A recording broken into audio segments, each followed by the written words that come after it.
treating it like a threat. And one of the things that can't be attacked is your self-custody Bitcoin. And one of the things that can be attacked is the ETF. You can't be exposed to that. That's my view. It's not a good idea. And by the way, that'll hit MSTR too. It'll probably hit other stuff as well.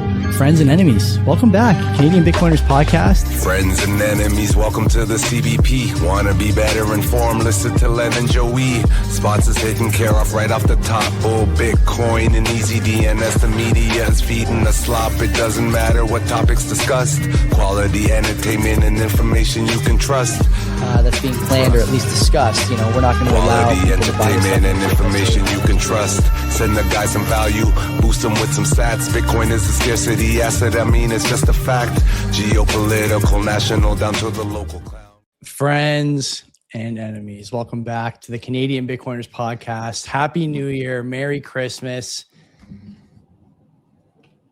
You know who I am. You know who that is in the other panel. What's going on, man? How you been? I haven't talked to you in about a week here. So Merry Christmas. Happy New Year. Yeah, we have a couple of weeks off from the show. It was refreshing. Thanks for coming, everyone. See you next week. the momentum is gone. I'm still trying to process. I'm still trying to process what's happened today. Right? We had Bitcoin not dump when it hit 90. Huge. I'm shocked. Yeah, right? I thought we had lost that capability entirely. To be honest with you, I thought we were dead in the water. Another Bitcoin funeral. The Z-Man plucking one of our very best. Again, that's something that's hard for me to process, right? Like I'm just now getting to the bottom. She's still the sitting MP over there, right? She says she's going to leave her seat, post haste, but so far she has not done so. So good for her, I guess. Christopher Freeland. Anyway, we're going to talk about all that stuff. We're going to talk about 500,000 new asylum claims. We're going to talk about stable coins today. We're talking about whether or not you should be buying Bitcoin at Circle K. Probably not. But first, as always, the sponsor is EasyDNS, the best place for you to do basically anything when it comes to name service and virtual private server stuff. Whether you want to bring a domain over, you got one already, or you want to buy one from Mark, some combination of the two, he can help you with that. If you want to run a virtual private server, do some Bitcoin work, do some other work, easy. We've had some people in the recent past who had that need. They've been sent to our friends at EasyDNS. And of course, Len, for a couple extra bucks, domain share, easy mail, make sure that all your stuff is locked down. As you hear from us on Access of Easy, many people looking to snipe your data, your client's data, and other stuff too. Actually, the amount of things that we hear about in terms of stuff being stolen, data being stolen during hacks and break-ins and leaks and whatnot, very, very alarming, but not something you have to worry about over at EasyDNS. So go there, use the promo code CBP Media, tell Mark we sent you whatever, and get 50% off your first cart, which is outstanding. I meant to meet up with Mark over the break. We never had time. Maybe in the next little while, we'll get some lunch and record something here in the studio. Would be nice. It would be. Well, Bitcoin? They're still a sponsor, so we better be talking about them. Yeah, that's a good idea. Yeah, let's talk about it. That's where I do my buys. That's what I would do myself if I ever were to sell them. But why the hell would you want to? But if you still want to sell it, they'll be happy to facilitate that transaction for you. Non-custodian, right? So it's not like you're going to get rugged. So many other exchanges out there. You use them, have them hold on to your Bitcoin. By the time you want to get it, it's gone. Not Bull Bitcoin, because in order to do the buy, you got to provide an address. It may not be a correct address, but you got to provide a Bitcoin address. That is the only way to do it. Non-custodial exchange, this is what you want. They have your safety, your privacy in mind when you do the buys. You could not only buy, not only could sell, you could do it on-chain, you could do it on Lightning. When fees are getting high, they're not yet. So on-chain is still a thing to do, but still things you could do with them, pay your bills, send money, limit orders, lots of different options you could do. They are continually expanding, offering more services.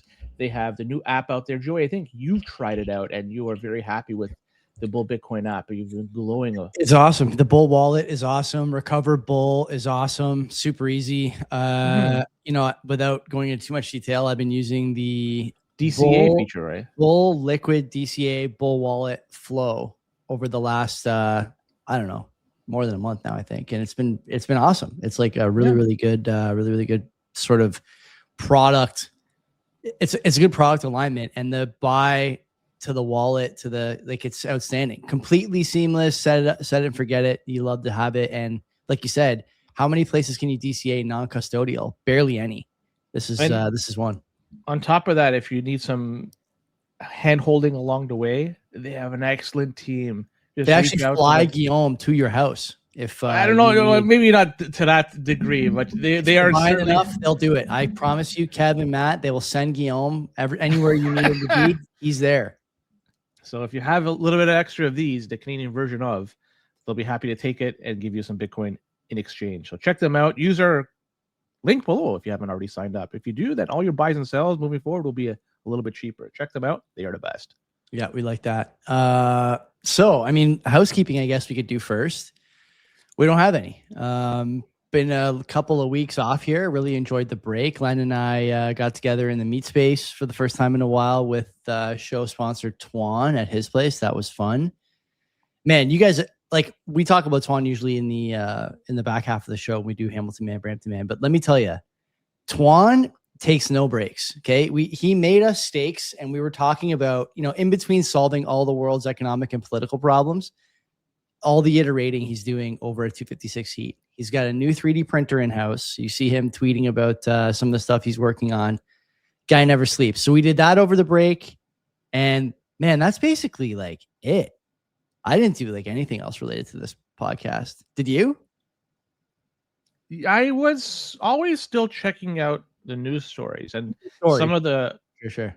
And some of what I've been reading is going to help make up the body of today's episode. So, so there may be a little bit of information here that could be from a couple of weeks ago, but I think it's still noteworthy stuff we should discuss, including, Joey, one particular item is I've learned that 0.1 Bitcoin is enough to retire on.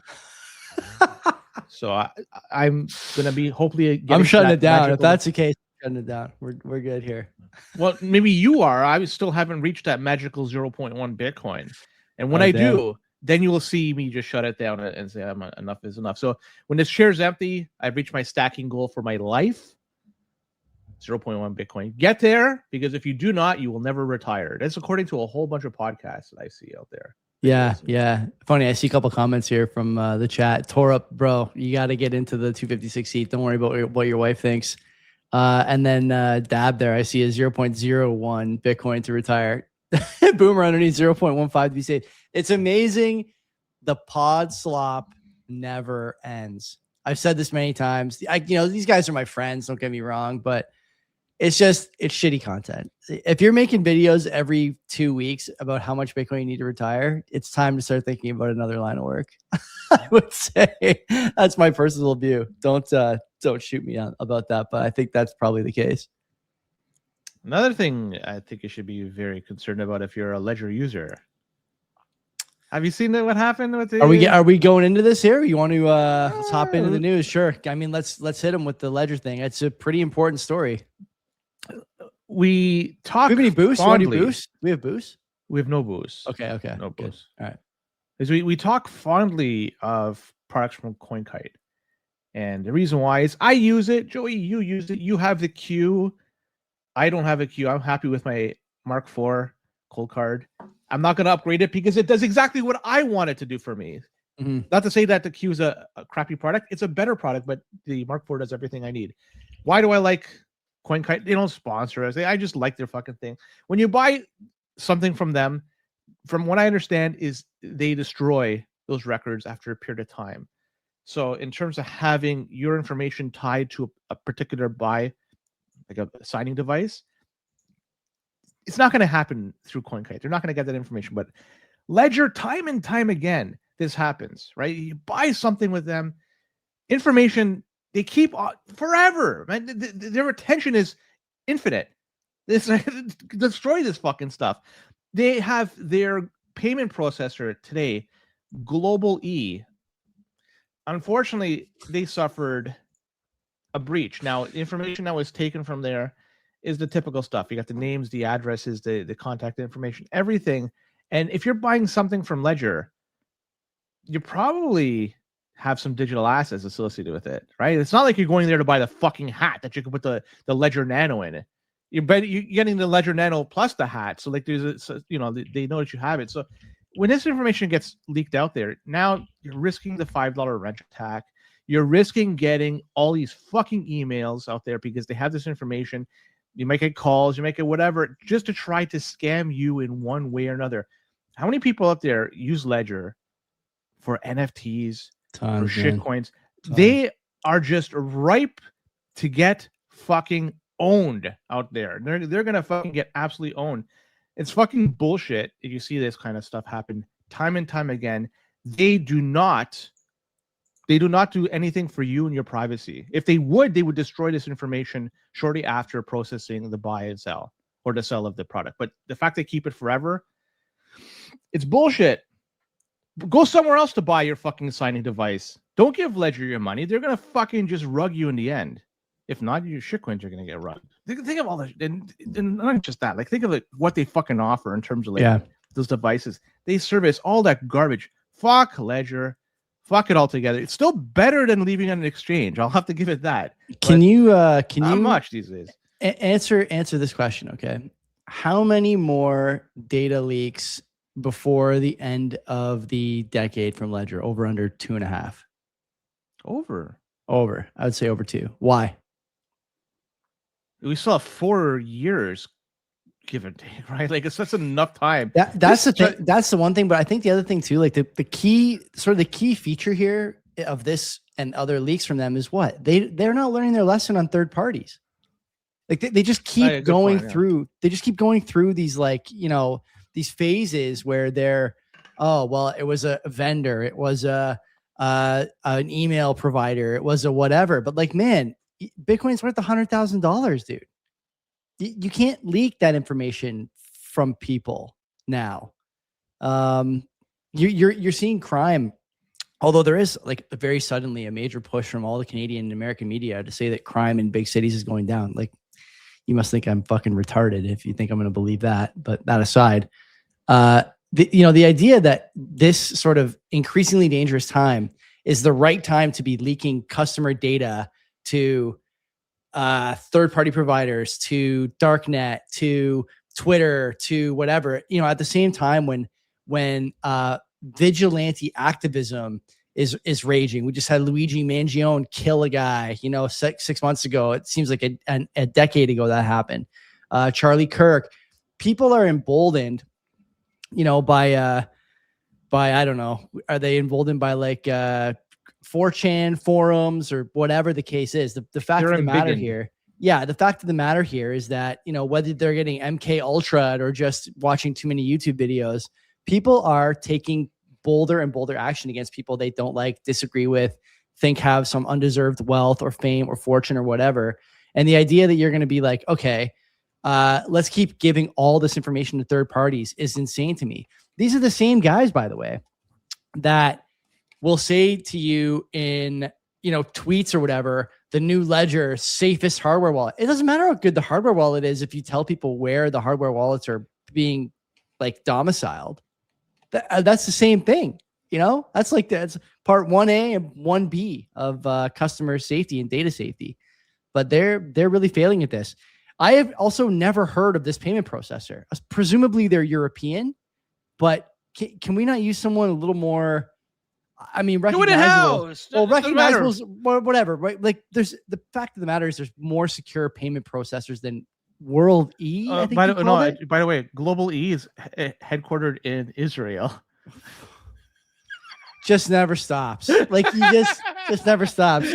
Watch out. Hopefully you don't have a beeper in your pocket because you can't say that on YouTube. But like it's like one thing after another here. This is crazy, man. Oh my god. I had no idea about that. Breaking news here. Oh my god.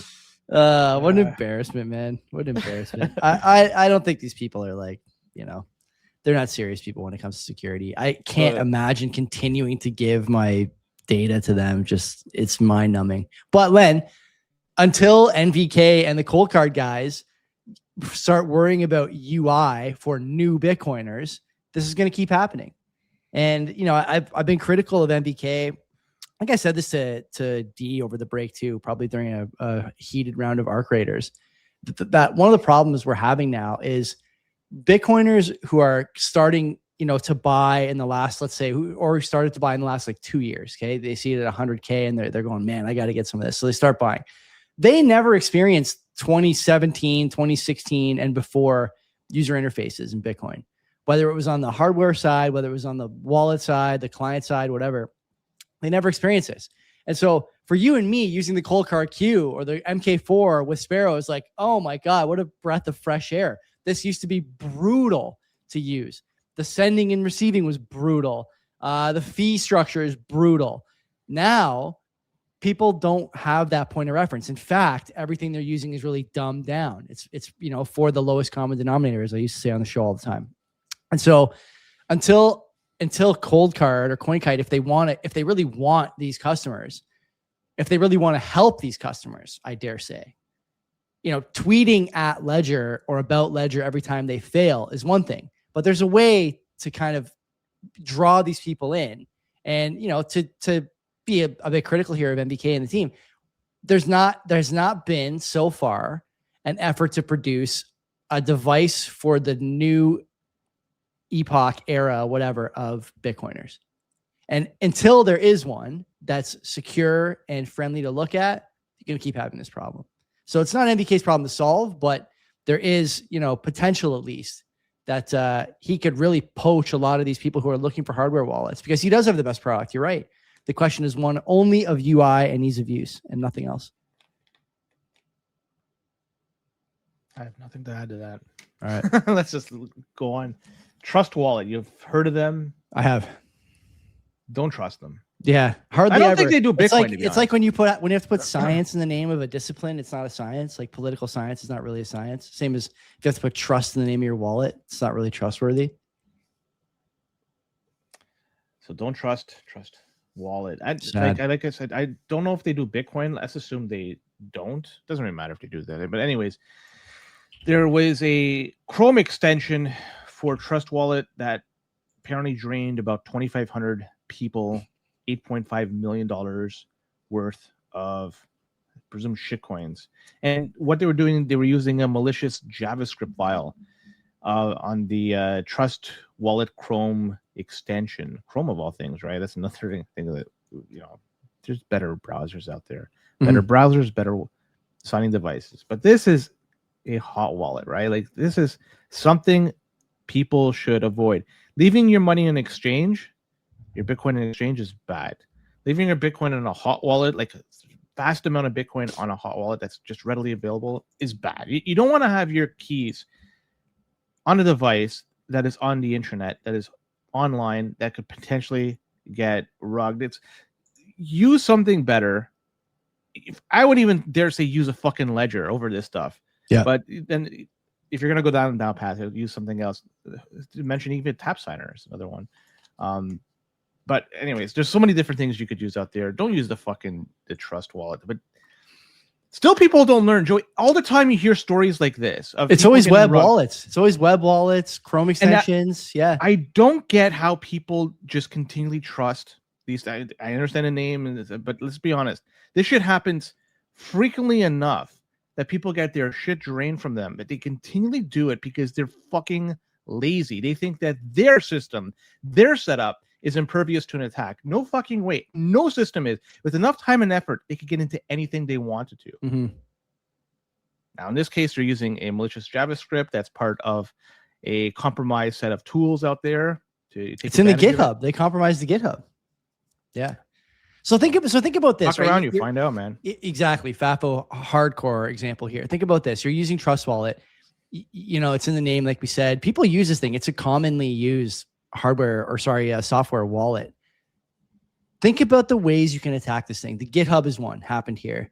You also have Chrome Web Store API access. Number two, you have malicious build uploads from either internal or external factors or contributors, I should say. And then you have the other one that's big too, the auto update, auto release feature, right? If you have something on your computer, like in a Chrome extension, Chrome will ask you to just auto update that stuff. How many people are looking at their extensions before they update? My guess is not many. So you get that hazardous piece of software right away. And then by the time you realize it, it's way too late. You think TrustWallet has a way to roll back the chains and get your NFTs back? And they don't. No one does. Telecom speed dial? Yeah. If they do, then it's possible. You never know. Yeah, it's just like, it's dumb. Not to mention that, one of the things we talk about all the time in Bitcoin, especially, again, on the hardware side, and to give NBK and CoinKite guys credit, this is not a problem that they have, but there are wallets that have these problems with UI compromises in terms of what users see compared to what's actually happening in the background. Because if you can manipulate a UI element without manipulating the backend, then you can change, or I have that inverse actually. If you can manipulate the backend without manipulating the UI, then you may send to an address that's not the address that you see. In this case, that didn't happen. But when you introduce these complications, yeah, you are bound to run into problems. And this is a good example of that. So, yeah, I see this question. Are people in the chat from Torup, are people draining, quote unquote, draining their own wallets to pretend they got rugged? Well, don't forget, I did say that was possible one time with a guy who got nabbed and said that he had, 5 million in Bitcoin stolen from him. I think there was a guy he might have been in France about a year ago, maybe a little more than a year ago. I forget, but if it's a one-off, it's possible. If it's this, where you have 2,500, like this, different story. Yeah, different story. Yeah, for sure. Yeah. Those one-offs, it's possible, especially with the NFT bullshit back in the day. With the wash trading and all. Yeah. It's like, anything is possible. Like they're just buying it from themselves to try to bring shit up, the price things higher. Totally. Anyways, Binance apparently is using their SAFU fund to help people with this. By the way, if you're into that sort of thing, I know some of you guys are still dabbling in the dark side, even though you listen to this show. So if you are, see if CZ can help you. He's out of jail now, so maybe he's got time for this. Can you use Binance in Canada? I don't think so. I don't think so either. Yeah, you got to jump. I mean, you could VPN it or whatever, right? But you have to provide some identity documents, right? Like a driver's license. Like you really got to jump through hoops to use Binance. Depends on how much Binance cares, right? I guess. I mean, we used to have Trade Ogre back in the day. And we used to live in a society, We used to live in a society. Trade Ogre. This piece by CNN, they did an investigation of people being scammed by the Circle K Bitcoin ATMs, right? Is it in Circle K? They have these, Bitcoin ATMs that the people that are running the Circle Ks, they want them there as attracting customers. It's a new form of revenue that they could generate from people. And people are getting calls, like mostly boomers, and they're getting shit about, taxes need to be paid, or you have an unpaid fine, something outstanding that needs to be paid, and the way that you could get it quickly getting paid off, you can go directly to these Bitcoin ATMs, buy some Bitcoin to the address that the scammer says to send it to. It obviously, this is a total bullshit. And so they had a piece they're doing. In fact, when they were there filming, one guy was just about to send the money over, right? He was just about like $22,000. He put in the machine, $22,000. What a fucking fine he thought to have to pay. Like, nobody's gonna call you up and say you have to use Bitcoin to pay for something. It's bullshit. We still live in a fiat environment. If you have to pay any sort of bill, it's gonna be still use your bank account, use your credit card, shit like that. Nobody's gonna tell you to send send money to a Bitcoin address to pay off something. It doesn't happen. That's not the way it is. Total fucking scam. But they're painting these Bitcoin ATMs as a place where a lot of scammers are doing business and making people rich. It's just really another place to buy Bitcoin. That's what it really is. If people are too fucking dumb to understand what's a scam and what's not a scam, like, what the fuck? Like, let's be honest. It's not the Bitcoin ATM that's a problem. It's people's mentality. They're fucking too trusting, too fucking dumb. Anyway, dumbass and their money will soon be parted. Let me give you some stats here, context about this. This is an interesting story to me because I've seen more and more ATMs popping up, including, by the way, a convenience store in town has a Bitcoin ATM now, which they did not have, I think, 6 months ago. Last time I was in there for milk. How many FBI reports for crypto ATM scams do you think came through in 2025 in the States? I will say 1,500. 12,000. Oh, it's a lot. The estimated losses. How much do you think? Give me your best guess for those 12,000. 1.5 million. 330 million. People are so dumb. Okay, now here's the thing that's interesting. Okay, the individuals who are getting How much fucking money are people? I know, putting but in the people these getting things? clipped by Jesus this, fucking Christ. they're all seniors. They're 3 times more 100%. likely to be seniors, which is weird because if you were a senior, if I ever told a senior in my life, like, would you ever think to pay a fine or like go to a Bitcoin ATM? Like, none of them would do it. I would guess you're probably the same. Now, maybe we're not the average sort of, you're a Gen X, I'm a millennial, but are we in the right demographic where our seniors, like our parents' friends, whatever, our neighbors kind of know that, yeah, anytime someone calls you to go to an ATM, it's obviously a scam. There's some demographic out there that's not understanding this. And by the way, it's just over 60s. So it's not like it's over 75. It's not like it's over 55. It's over 60. It's not that old. Okay. These are people who have used a computer and printer. And I see you guys in the chat saying boomers are gullible. I know, but this is a lot. How about this? What responsibility do you think Circle K has in this story? Do they have any at all? No. Okay. I agree with that. And you know why I think they don't want to have any? Because I think there's probably a significant amount of traffic. At $330 million, that's a significant amount of traffic for, what is it? Bitcoin Depot, I think is the company in question here. Yep. They operate 8,000 of these ATMs across the United States at about $700 per month in rent. Do the math on that. 5.5 million. Do I have that right? It's quite a bit. So, when you have that much money on the line, not only does the Circle K not want any responsibility, but you know who else doesn't want any? Bitcoin Depot. Nobody wants any responsibility here. Well, it's beyond what they should be able to do, right? The Bitcoin Depot just sets up the Bitcoin ATM. Like, what more? Do they have to have a person stand there at every device? The Circle Ks are sending warnings to their employees about the scams. During the investigation, I don't know how long the investigation went on for. I couldn't see that, but 17 of the 30 Circle K employees that they talked to had witnessed the scams firsthand, and 13 of those had the training on how to prevent scams in the stores. So they're preventing them maybe on like the money transfer side, like presuming you can do some other kind of financial transaction at a Circle K, whether it's like gift cards. If someone comes in and buys up $500 in iTunes gift cards, the guy's 65 years old, the guy at the counter will say, "Hey, buddy, you can't pay parking fines in iTunes gift cards."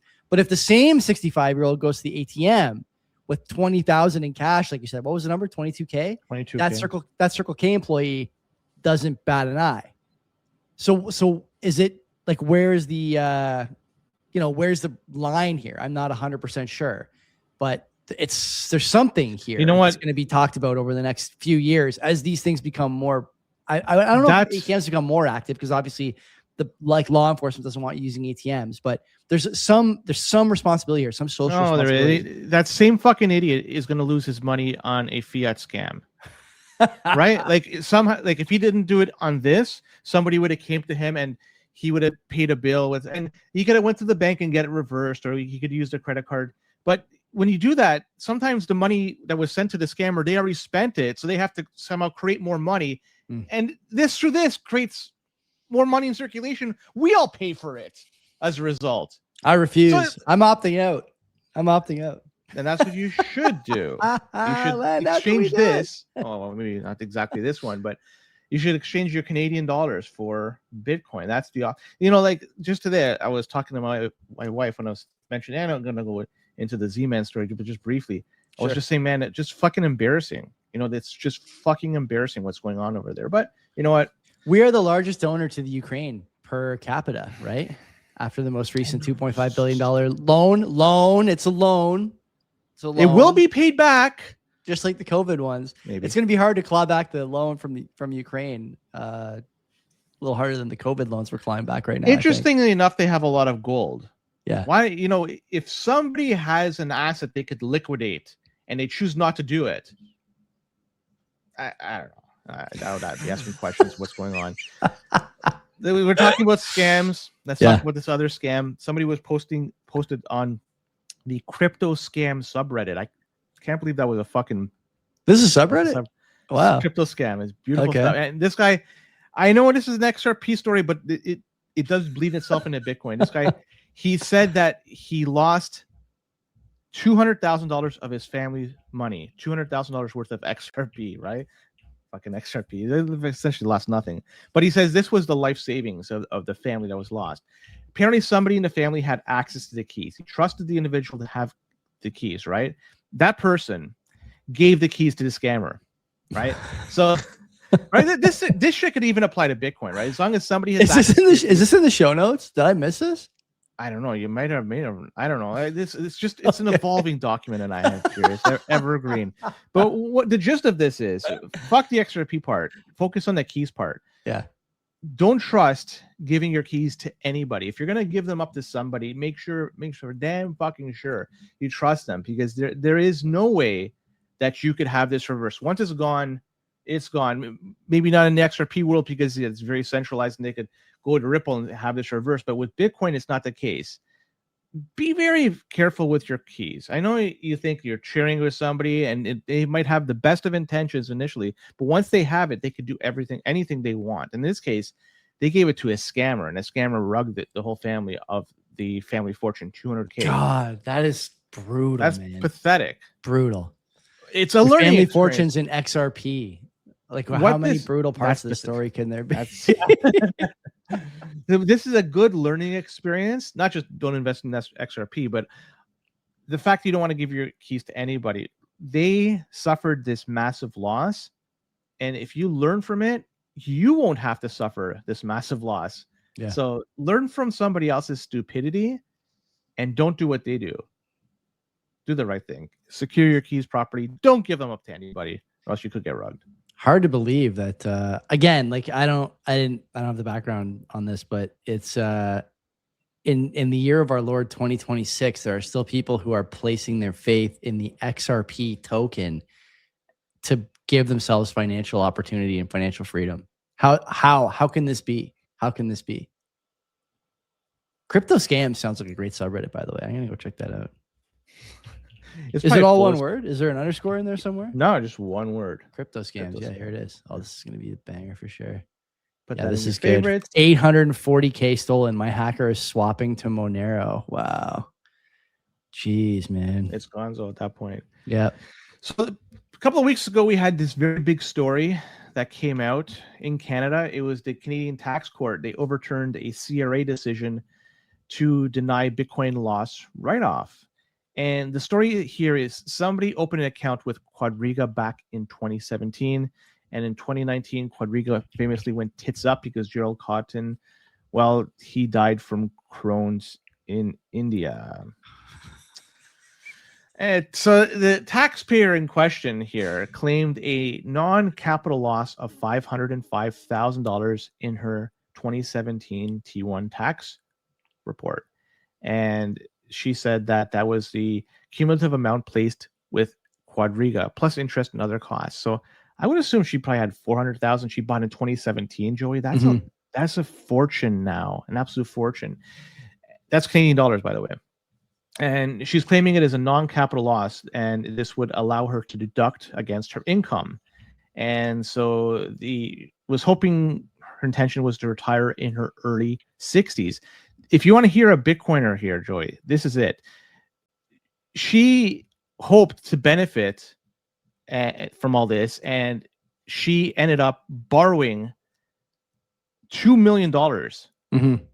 She borrowed against her, took a second mortgage on her house, took advances on her credit card, did a whole bunch of shit. She did a lot over here. So she really went balls deep into getting into, but with respect to what was lost, she tried to use that loss from Quadriga as a way to improve her tax standing. CRA didn't like it initially, but the judge concluded that she likely incurred expenses that she's claiming to the purchase of the Bitcoin in 2017. The judge said her activities fell within the definition of a business, and therefore her loss was properly characterized as a non-capital loss deducted against all sources of income. Yeah. The boating attack or boating loss story could potentially be used moving forward. I think that a lot of people lost money in Quadriga. A lot of Canadians lost money, and they didn't do this type of thing. But now this judgment came out, they may be able to go retroactively fix their taxes. It's going to be really hard. It's going to be really hard because this lady. Okay, so We're just going to steer off the path here for a second and talk about this ruling where the judge said that the woman demonstrated the indicia of commerciality. What does that mean? When you are trading stocks, for example, in your TFSA, okay, so just put on your fiat hat for a second. If you're buying stocks in your TFSA and selling stocks in your TFSA, most of the time, if I sell in my TFSA, I do it for the sake of rebalancing, for example. So if I'm heavy in one for certain equity, what I usually do is slide out, part of that stack to an index fund. Okay. There's some non-investment advice from your favorite Canadian podcaster. If I was ever to try and claim a loss with that activity, pretend it's outside the TFSA, because TFSA is kind of a separate entity. But let's say you were doing that kind of trading activity in a non-registered account and you wanted to claim a tax loss. And actually, no, we'll stay in the TFSA. Let's say you're doing that activity and you wanted to claim, and the CRA says, yeah, we think you're trading here too often for this to be a quote unquote like personal account. We think that you're demonstrating commerciality, indicia of commerciality. There's too much activity here. You're spending too much time and you're treating it like a business, basically, is like Len said, the standard. If that's the case, then there's a different set of rules that apply in terms of what your tax exemptions are, what your efficiencies are, and most importantly, what you can claim in terms of gain and loss at the end of the tax year, what you're required to claim in terms of gain and what you can claim in terms of loss. On the side of Quadriga, this lady had 100 plus Bitcoin purchases. She was on the account every day and was spending multiple hours per week, plus had leveraged positions. So for her to claim that loss was a little easier. For people who lost money on Quadriga, most people, 99% of people are not going to be able to say, I was using this in a commercial fashion. And so that loss is actually a loss that I should be able to claim on my taxes. There's just no way. So what sort of documentation does one have to provide? Well, this is the thing. So the CRA doesn't really have good rules about this. Like we've talked about before, the CRA makes the rules based on how they feel the morning that they review these things. So there is no standard, but like pornography, a commercial or business account when you see it. There's no way that someone with a regular account. Yeah, go ahead. But think of an individual now, because Quadriga is gone. Mm-hmm. There's no documentation to be had. So if one just makes the claim, I was doing this as a business, I was actively doing trades. They'll have to show it. Yeah. Well, how could you not show it? So how can you? It's basically it's word. It's your word versus theirs. Well, good luck. Yeah, I wish you the best of luck. Yeah. For me, I wasn't there for the Quadriga. Saga. I had money on Quadriga. A bunch of my friends had money on Quadriga. We didn't lose it, but we were smart enough to transfer to our then Ledger Nano S devices back in 2017, 18. I never got a Ledger till much later on. And then I got one pretty early. I burned that motherfucker. I was listening to the right podcast early on, I guess. Which one? Marty and Matt, I was listening to a lot. Who else? Were Pierre they recommending and Bitstein. Yeah, they may have talked about it. Somebody I was listening to talked about it. I don't remember who, but yeah, there you go. If they had a Ledger apparel that you could wear, would you have done it at that time? Is that? I don't think so. If I had to guess. Hear about the Keone Rodriguez? Yeah, Keone. They're saying that he might get a pardon. Well, I don't think that's going to be. Did you hear Trump talk about it? Yeah, he doesn't know. But I mean, you can't expect the president to know everything that he's doing. Pardon. Well, he at least had a little bit more information about CZ. Yeah, than he did about this one. He was more familiar. Barron told him to release CZ. Yeah. So yeah, and that's what CZ has. He's got in with the Trump clan. This guy Rodriguez, I don't think he's got the same type of connection. This guy Rodriguez, I don't know much about him. You guys can look into the UTXO info storage that they were doing at Samurai and decide whether or not that constitutes a crime that the state is claiming. It may, in my opinion. I think a lot of Bitcoiners have a blind spot for that. But apart from that, again, in terms of the sort of wins of the morning on which these cases are reviewed by law enforcement and by the president, if there is an anti-Rodriguez individual in that office when they're reviewing pardons, They are going to show every picture of him wearing the dumb T-shirts, every tweet of him telling people that he's doing this stuff for Russian entities and skirting terrorism laws, whatever else he's tweeting about. It's a masterclass in how not to carry oneself should you be operating in what was obviously a legal gray zone and obviously going to cause you issues given the sort of political landscape of the day. So, he has an uphill battle. Look, he's got a 5-year sentence. Yeah. Right. If this is going to be a grassroots movement like Ross, by the time they gather enough support to get whatever president's in power at that time to change this decision, the 5 years will have lapsed. Won't matter. Yeah, won't matter.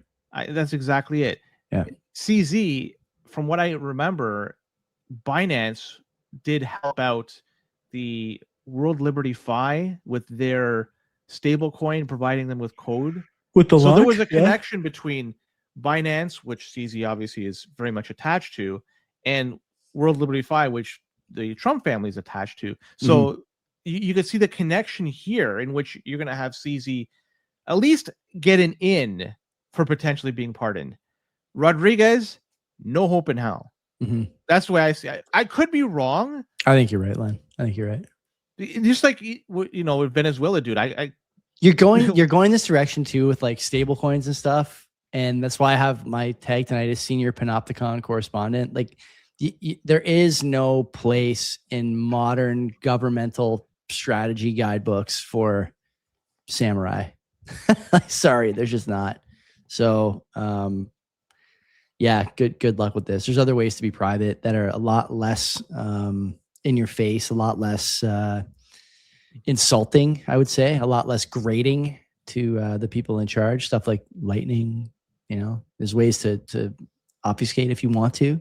I'm not recommending it, but this is not the way to carry yourself. And again, look into the information retention that these guys were doing, and decide whether or not you feel the same way about the sentence and about the man. Are we going to look at Gensler's days as something that was positive? Maybe. I lean much more toward laissez-faire SEC and just general 3-letter agencies than I do what I saw from Gensler.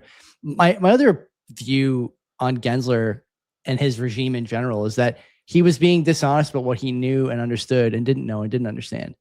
Everyone saw those clips of him lecturing at MIT. He understood exactly what we were trying to accomplish, and then got to the SEC chairperson seat and completely forgot. He's pretended he didn't know what we were talking about and that this whole thing was a scam or whatever. Like, that's frustrating. If you have an opinion, like, have the nuts to stick by it and articulate it and be clear about it and open up debate on it. He did none of those things. He chased business offshore and put American consumers in jeopardy, I think, in a lot of ways. And of course, don't forget that he stifled American innovation. And now America is, trying to catch up in a lot of different sectors and silos. We'll see if they're able to do it. I think they probably will be able to do it. But yeah, he's a clown in my books. Awesome. What's he doing now, by the way? He hasn't been heard from. That's what you want from somebody. That is what you want, but it's very rare that that's what actually happens. 100%. Yeah. You're right. Like, where's his op-ed in the New York Times, when Trump launched his World Liberty Fi? Where was it? Like, it wasn't there. It was nowhere to be found. Maybe he's just doing the smartest thing and he's sitting on a beach somewhere and living the life that he wants to live. Maybe. Away from everything. He's made his money and he's able to sustain himself with no bullshit, no pressure. Right? Doesn't have to answer to anybody. Could be. I don't know. Maybe he's fucking living in New York amongst the chaos over there. The SEC chair right now, what's his name? Atkins? I don't even fucking know his Atkins, name. yeah. So did you see this crypto task force roundtable that came out not too long ago? The name alone is just a fucking red flag, right? The crypto task force roundtable. Yeah, why were we not invited to this? It is what it is. Yeah. It is what it is, but there's going to be some things that come along with it. Yeah, for sure. Because they came away with that, and he said he wants to assure people that the regulators have the best of intentions for the end users. That's what they're trying to say here. I would say give me a break, because let's be honest, they want to use this in ways that you maybe don't want it to be used. They say that they could deliver a framework that protects individual privacy at the same time trying to deter illegal activities when using stuff like Bitcoin or maybe a stable coin. And he does say that privacy is a core American value. And he also says that stuff like crypto, is what he says, could be a powerful financial surveillance tool. He's correct about that. Yeah.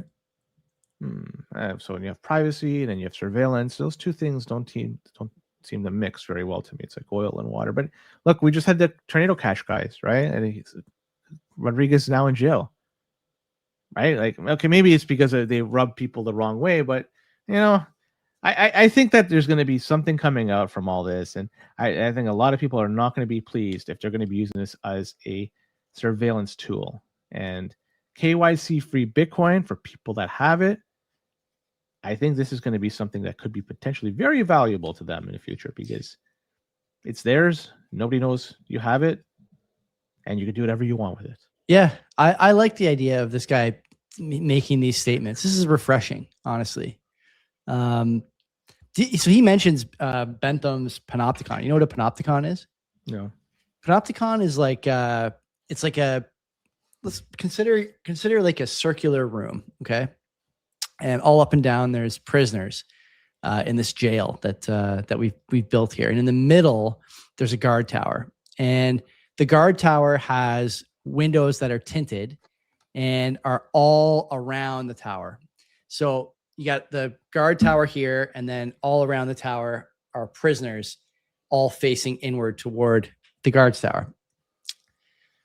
Ostensibly, the guard or guards inside the tower can watch all prisoners at all times, but never actually let the prisoners know when they're watching.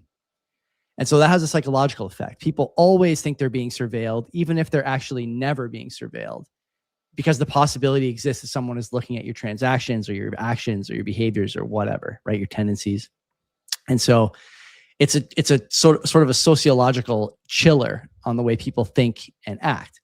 And, for him to come out and criticize what really was a Republican creation, this old consolidated audit trail program that they came up with after the 2008 crisis, where they started basically watching everything. They have tons of data collection, barely any regulatory oversight, because people were clamoring for more, quote unquote accountability. They never got it, of course, except for their own transactions, unfortunately. There's huge compliance costs for institutions and banks who want to do this, but they have no choice but to do it. And where do those costs go, Len? They go to you and me, right? The government stores data it doesn't even use. For him to say this, by the way, is kind of a whistle to I think the Patriot Act. Is that the thing Snowden uncovered? What was that whole deal? I forget. Snowden uncovered. God, I really should know this as a Bitcoiner. But anyway, these guys store a bunch of data they claim to not even be using, but I'm not 100% sure. And then obviously the expansion of this program just continued unabated. It was like this cancer spreading inside the Fed or the federal government. And the expectations continue to become more and more cumbersome. And like people always talk about, much like the TSA, you have these expansive programs and erosion of privacy with very little results. How many, what are you stopping from happening, right? The TSA makes a similar argument that the CAT used to make, that, well, the reason nothing is happening is because we know we could catch them. Well, that's not entirely true. And also it's not provable. So like, you can't really say this stuff. But it does show a little bit of guts on his part to criticize something that was, a product of the party that he's representing. Now, I don't know if what we're going to see, are we going to see this government really embrace anonymity in finance? Because really, Bitcoin can give you anonymity if used correctly. That's a bit of a bridge still to cross. But, I mean, this is a kind of a step in the right direction, a little bit. We'll see. At the end of the day, like privacy on chain is sort of like illusory, right? if you have like passive IP monitoring and you don't take care with your transactions, plus KYC exchanges, and it's not like you have to be really careful to have a private Bitcoin transaction. You know what I mean? So, does it really matter long term whether they decide to quote unquote monitor you? I don't know. People are seemingly sloppy with the way they use Bitcoin anyway. Honestly. Well, if one has KYC free Bitcoin, I would assume they would know how to use it in such a way that is harder to track. But of course, I have to suggest or say that you have to pay your taxes. I don't want to say skirt the tax system. CRA, if you want to come after me, I'm not suggesting you. Every time you spend your Bitcoin, make sure you report that to the tax authorities, right? But yeah, if you're going to use it, if you have KYC free Bitcoin, I think that you don't have to jump through hoops. You know. Well, when you use it, like for example, okay, you and me, if I have KYC free Bitcoin and you're a vendor, I'm going to, like, I say to you, yeah, I'll send you XYZ sats from my private wallet. You go, okay, sure, and now you know that I got it, and so now you're a security hole for me. Okay. Yeah, like that. Like there's really like you're using it or you're losing it, and in either case, like you're kind of burned, right? No. The fact that somebody, you tell me how do you use KYC free sats without the second party being a security hole? The only thing that you're saying is that you own KYC free Bitcoin. You don't say how much you have. You say you just own it, and that is it. Now you're disclosing it to the person. We have this fundamental disagreement about the nature of what the government cares about, and what they think what you think they have to prove is different than what I think they have to prove. So that's exactly it. So we agree to disagree at this point. They think that you have 500 Bitcoin and KYC. Whatever, pick a number. It's not the truth, right? Like all you could go on base is what you could present. That's it. If somebody asks me how much I have, and if they really push it, I can present what I have. And if you say no, you have more. How do I fucking have more? I'm not gonna fucking create more. I have what I have. That's it, right? So like, that's basically it. So I think I hope it works for you. I do. I hope it works. I think it will. So the UK, let's talk about them because they're hurting for cash, and they've started a crackdown on people who are trying to use shit like Bitcoin and to get around taxes, paying for it. So January 1st, 2026, the government began enforcing the crypto asset reporting framework, and these are rules to prevent crypto tax evasion and improve transparency in the market. This goes well with the previous story we talked about.